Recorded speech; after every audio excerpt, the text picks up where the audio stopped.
या खाजगी विद्यार्थ्यांची म्हणजे 17 नंबरला आपण एक्सटर्नल विद्यार्थी म्हणतो त्यांच्या उत्तीर्ण टक्केवारी 73.73% इतकी आहे।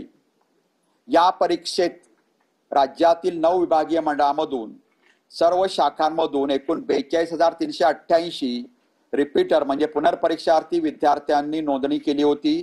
त्यापैकी 42,024 विद्यार्थी प्रत्यक्ष परीक्षेत प्रविष्ट झाले आणि त्यापैकी 15,823 पुनर्परीक्षार्थी विद्यार्थी उत्तीर्ण झाले व त्यांची एकूण उत्तीर्ण टक्केवारी 37.65% इतकी आहे।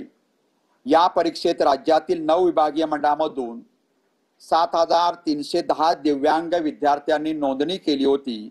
त्यापैकी 7,258 विद्यार्थी म्हणजे दिव्यांग विद्यार्थी प्रत्यक्ष परीक्षेस प्रविष्ट झाले आणि त्यापैकी 6,705 दिव्यांग विद्यार्थी उत्तीर्ण झाले व दिव्यांग विद्यार्थ्यांची उत्तीर्णतेची एकूण टक्केवारी 92.38% इतकी आहे।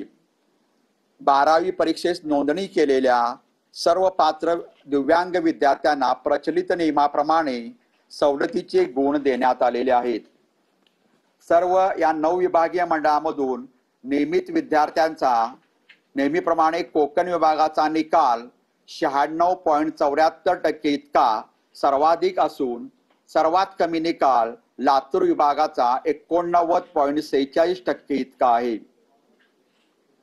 सर्व विभागीय मंडळातून नियमित मुलींची उत्तीर्णतेची टक्केवारी 94.58% इतकी असून मुलांची उत्तीर्णतेची टक्केवारी 89.51% इतकी आहे। म्हणजेच नेहमीप्रमाणे मुलींनी निकालात बाजी मारली असून मुलींची उत्तीर्णतेची टक्केवारी मुलांपेक्षा 5.07% अधिकची आहे। 12वी परीक्षेसाठी एकूण 154 विषयांची परीक्षा घेण्यात आली होती। त्यापैकी 37 विषयांचा निकाल 100% लागलेला आहे।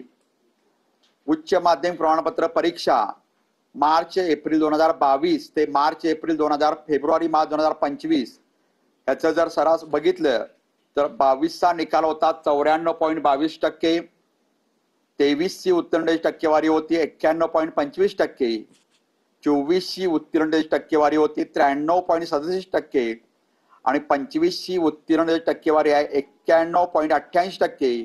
म्हणजे मागील वर्षीपेक्षा फेब्रुवारी मार्च 2024चा निकाल 93.37% होता आणि या वर्षीचा निकाल म्हणजे फेब्रुवारी मार्च 25चा निकाल हा 91.88% इतका आहे। म्हणजे मागील परीक्षेपेक्षा या परीक्षेचा निकाल 1.49% ने कमी आहे।